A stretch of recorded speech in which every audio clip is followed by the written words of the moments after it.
semana pasada fuimos testigos de una fumarola tremenda, de una nube, de una columna de humo que se levantó en la zona industrial y que pues llegó y cobró dimensiones tremendas, ¿eh? Que llegó prácticamente a la zona metropolitana, que por supuesto generó una gran preocupación sobre el tema de la calidad del aire. La respuesta por parte de la autoridad, del gobierno del estado, de la Secretaría de Ecología, es que no había mayor problema, pero a partir de ello hemos venido platicando y desde hace ya tiempo acerca de qué está pasando con el tema de la calidad del aire, qué estamos respirando las y los potosinos, y de eso conversamos con el doctor Fernando de Asbarriga, investigador de la Universidad Autónoma de San Luis Potosí. Muy buenos días, doctor. ¿Qué tal? ¿Cómo estás, Erika? Doctor, la primera pregunta, ¿sabemos cuál es la calidad del aire que estamos respirando en San Luis Potosí? Tenemos ahora ya una idea más clara, gracias a que por un proyecto que se le apoyó a un investigador de la universidad, al doctor Rogelio Flores, se pudieron instalar una serie de centros de monitoreo, de casetas de monitoreo, y entonces sí ya podemos, con los contaminantes criterio, los que vigilan la norma de calidad de aire en nuestro país, que son partículas, ozono y algunos gases de nitrógeno, de azufre, sí sabemos si la calidad es de mala a muy mala. Uy. ¿Qué significa esto, doctor? Significa que la población en la ciudad de San Luis Potosí, y no solamente en la ciudad, ya en la zona metropolitana, porque incluimos Soledad y Villa de Pozos e inclusive Villa de Reyes, hay personas que están en riesgo de salud.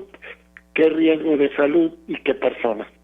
Las personas sobre todo son de tres tipos: son los infantes, son los que tienen algún problema cardíaco y son los que tienen un problema pulmonar. Estos serían los que primero tendríamos que cuidar, porque los contaminantes lo que causan es inflamación, sobre todo en las vías aéreas o en los vasos sanguíneos, y esto provoca una exacerbación de sus enfermedades. Pero para el resto de los mortales, pues ahora se sabe que las partículas suspendidas en el aire pueden ser cancerígenas, afectan al cerebro, pueden causar diabetes, o sea, como es un proceso inflamatorio por todo el cuerpo, pues entonces causan de todo. O sea, sí, esto es un alto riesgo en salud. La contaminación atmosférica es una de las prioridades de salud pública en el mundo entero. Y ahora sabemos que San Luis Potosí la tenemos.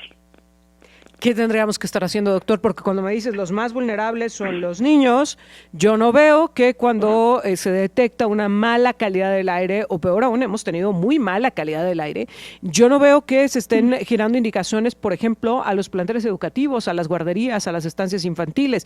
¿Qué tendríamos que estar haciendo, doctor? Bueno, la primera respuesta que tienen las autoridades desde que yo era niño es invisibilizar la crisis. Si tú la invisibilizas, muy fácil, no tienes que hacer absolutamente nada, que es lo que está pasando. O sea, no hemos tenido ninguna recomendación de salud, no hemos tenido ninguna recomendación de SEGAM, no tenemos absolutamente nada, no hay protocolos, no hay vigilancia. O sea, las autoridades invisibilizan el problema simple y llanamente no hablando de él y no queriendo saber de él. Lo que pasó la semana pasada fue la crisis de la crisis. O sea, esa nube ha bajado un poquito más y hubiéramos tenido enfermos y quizás hasta muertos. Y yo nada más te planteo un escenario. Imagínate que hubiera habido 10 muertos por el incendio la semana pasada. ¿Qué pasaría? ¿Qué hubiera pasado? Pues a lo mejor renuncian algunos secretarios de Estado, a lo mejor el presidente municipal hace alguna declaración de que ahora sí van a atender al cuerpo de bomberos y ahora sí van a atender a la zona industrial.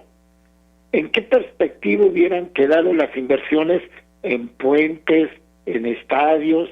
O sea, ante la muerte de gente y que no se está haciendo nada de controlar las fuentes de contaminación en San Luis Potosí, ¿en qué perspectiva quedan los políticos? O sea, ¿y por qué nos tenemos que esperar a la muerte? O sea, claro. la verdad es que con los datos que tenemos sería suficiente para establecer protocolos y tener mucho cuidado de lo que está pasando. Ahora, déjame hacerte una pregunta, doctor. ¿Cómo sabemos que no hubo enfermos? ¿Cómo sabemos que claro. no hay muertes relacionadas a ello? No, claro. Yo asumo que sí los hay, porque la evidencia científica te dice sí los hubo. O sea, y no solamente eso, muchas de las enfermedades que puede tener la población en los siguientes meses se debió a los últimos 2 incendios. Los últimos 2 incendios salieron a la atmósfera sustancias químicas terriblemente tóxicas. El hecho de que no quieran ver y no lo quieren medir, porque si lo miden van a tener que hacer algo y no quieren hacer nada, ¿sí? Entonces, claro que los hubo, claro que va a haber efectos en salud de gente que no va a poder echarle la culpa a los incendios porque no va a tener la evidencia.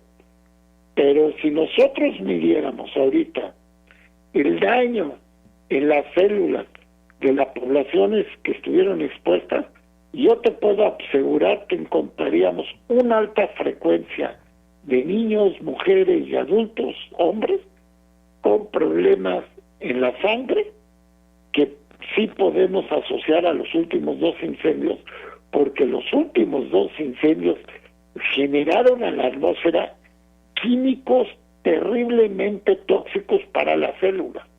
Entonces sí hay manera de investigar, cuesta un billete, pero no lo van a hacer, porque es más fácil resolver el problema con un acta administrativa, sí, con un programa de salud.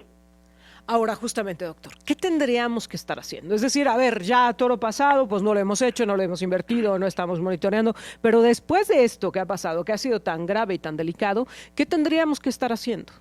Número uno, tener un equipo de bomberos de primer nivel, de primer mundo, bien pagados, buenas prestaciones, bien entrenados, bien equipados. Mira, un bombero me decía del incendio de la semana pasada, rezamos a Dios y le agradecimos de que la nube se fuera para arriba. No tenían el equipo químico indispensable para enfrentar ese tipo de incendio. O sea, fue un milagro. Entonces, primero, un equipo de bomberos top.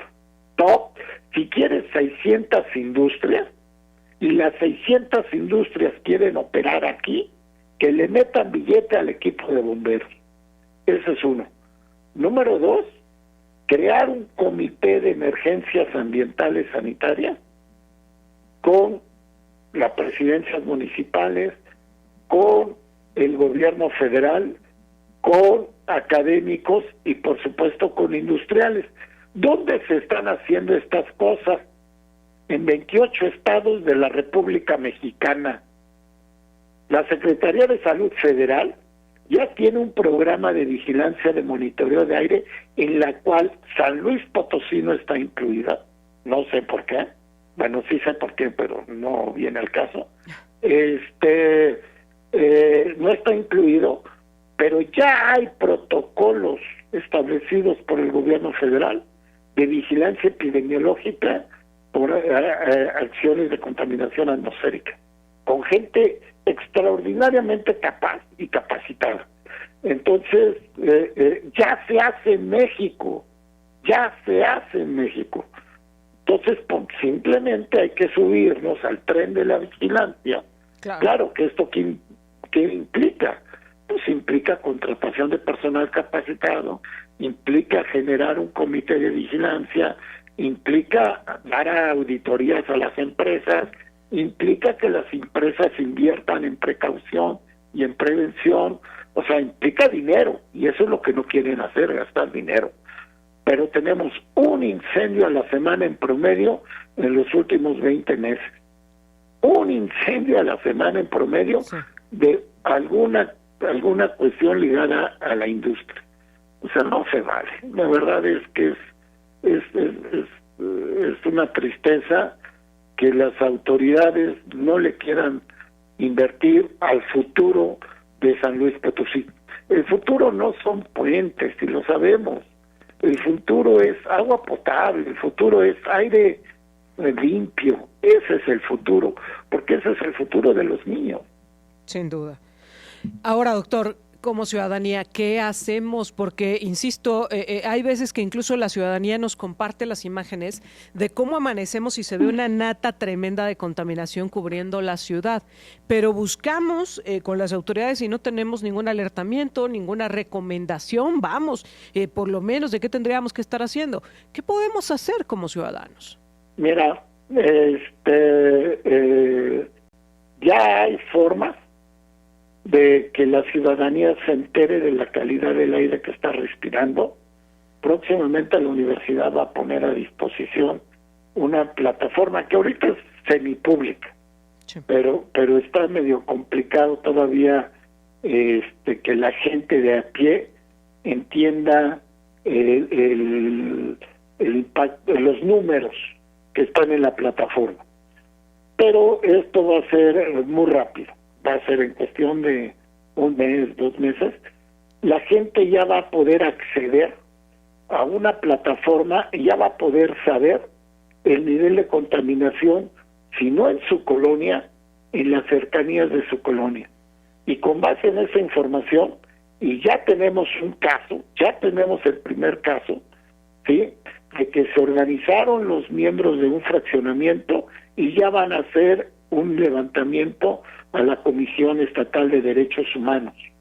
O sea, como SEGAM no quiere intervenir, como Salud no quiere intervenir, como el municipio no quiere intervenir, entonces van a tener que trabajar a través de la Comisión Estatal y de la Comisión Nacional de Derechos Humanos, porque tenemos el derecho humano a la salud, el derecho humano a un ambiente limpio, y esto afecta a la educación, porque afecta al cerebro. Entonces, tenemos el derecho a la educación, a una vivienda digna, y entonces no va a haber manera que estas comisiones de derechos humanos se queden callados, y entonces van a empezar a venir ya dictámenes vía derechos humanos, que esos son obligatorios, porque los derechos humanos están en la Constitución. Entonces esos son obligatorios, y las autoridades se les va a tener que obligar a través de estos dictámenes de derechos humanos a trabajar. Y esa va a ser la gran herramienta de la ciudadanía. Es un civismo ambiental activo que la universidad va a poner a disposición de la gente la información, y entonces yo quiero ver si los industriales, los empresarios que se jactan de tener una mentalidad progresista, se quedan callados. Y voy a saber si los políticos que tienen otra vez nuestros votos se van a quedar callados. Y ese es el futuro de San Luis Potosí, con una ciudadanía, un civismo radicalmente diferente al que tenemos ahorita, y ese queremos que luchen por el agua, que luchen por el aire y que luchen por un San Luis con futuro, eso es muy importante.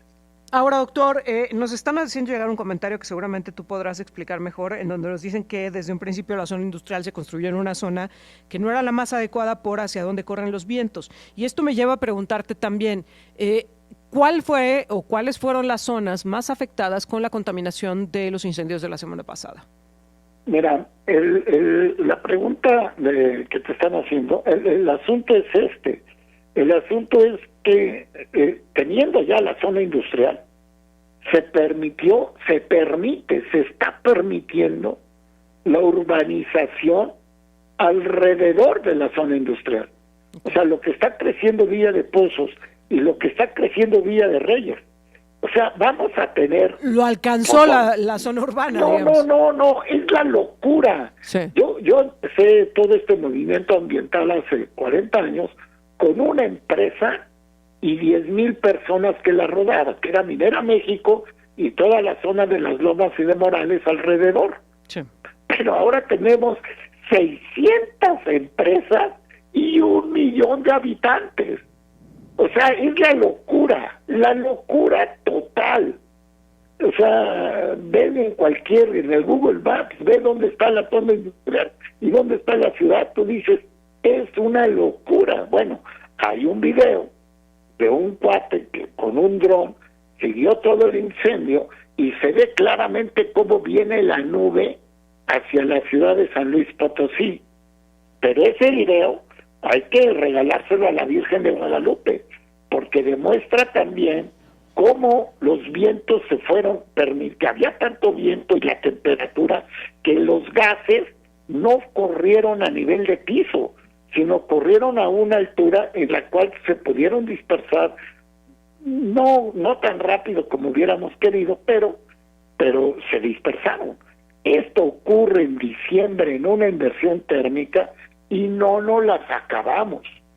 Y entonces, en verdad, yo no entiendo a la gente que está guiando la respuesta a estas emergencias, que se queden callados sabiendo que lo que pasó fue un milagro.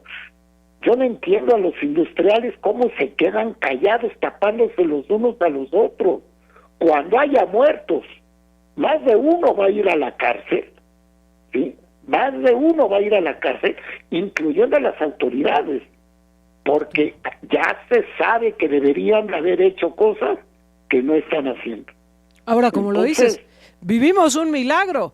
Lo importante sería cómo lo asumimos de aquí en adelante, qué cambiamos o qué seguimos haciendo, ¿no? Pero esto pasó desde el año pasado, que se quemaron las tarimas plásticas 3 veces. Sí, claro. O sea, llevamos un incendio al año. Yo tengo fotos de todos los incendios. Hubo un incendio el año pasado tan feo como este, en una recicladora de residuos peligrosos. Sí. Lo que hicieron las autoridades fue echarle tierra, limpiar la calle y se acabó el problema. O sea, no se vale. O sea, y los bomberos siguen mal equipados. Y los bomberos, hicimos un estudio con los bomberos, ¿y de qué están enfermos los bomberos? De ser bomberos. Sí. Pobrecitos, tienen todas las sustancias químicas en su sangre. Es una...